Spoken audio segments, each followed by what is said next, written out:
अऊज़ुबिल्लाहि मिनश्शैतानिर्रजीम बिस्मिल्लाहिर्रहमानिर्रहीम। टाठियो बच्चो यह अजुक सबक आसु अमिक अनवान शेखुल आलम रहमतुल्लाह अलैह। अत मज यम गोडनिक लफ्ज़ शिछ अत हयित गुनमात समसार मिलचार चाट जियारत गाटजार। गुनमात गई यम नेक लूक आसान यहज कारकर्दगी जान आस दुनियास मज रोजमुत कायनातस मज। समसार गो इत्तिफाक मिलचार गो इकवट रोजुन यह अमुक माने तो यह मिलचार यह इत्तिफाक सत थवान ताल्लुक। चाट गो मरीद या शागिर्द। जियारत यत आखिरी आराम गाह आस। गाटजार यह गो गाटजारुक माने गो यह सा यह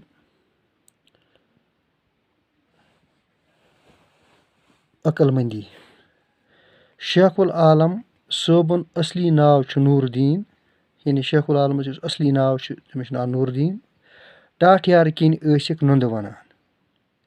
यम जाय कीमू गामस मज यहुंद जनवरी ओस 719 हिजरी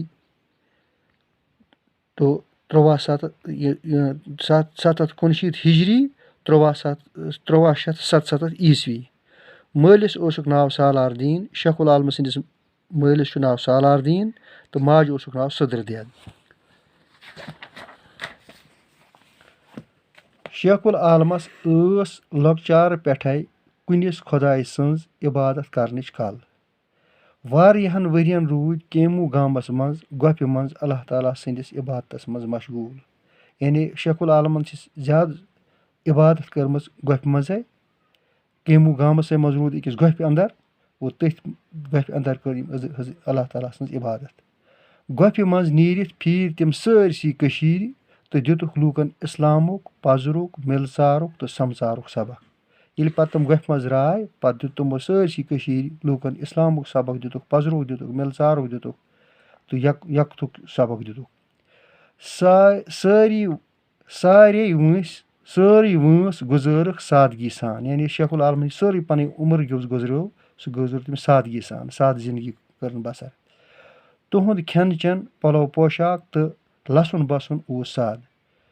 शेखुल आलम युस पलो पोशाक ओस युस पलो लागान ओस या युस तम खेन चेनुक ओस या लसनुक बसनुक युस तम तरीक ओस सह ओस साद। हजरत शेखुल आलम रहमतुल्लाह अलैहन कोर इस्लामी रिशत कायम। यानी युस रिशत कायम कशीर मज तो सह कर शेखुल आलमन कायम। इहंदन चाटन रिश वनान यानी यम अमिस मरीद या अमिस शागिर्द तमन रिश वनान। तिमन वारियाह चाट ते मरीद यानी शेखुल आलमस वारियाह चाट तो बे मरीद शागिर्द कशीर मज वारियाहन जायन तिहंदन चाटन हंद जियारत आस्तान। यानी कशीर मज यपर यपर अम सन्द शागिर्द यम परनय तो तिहंज जियारत आस्तान कशीर मज वारियाहन जायन।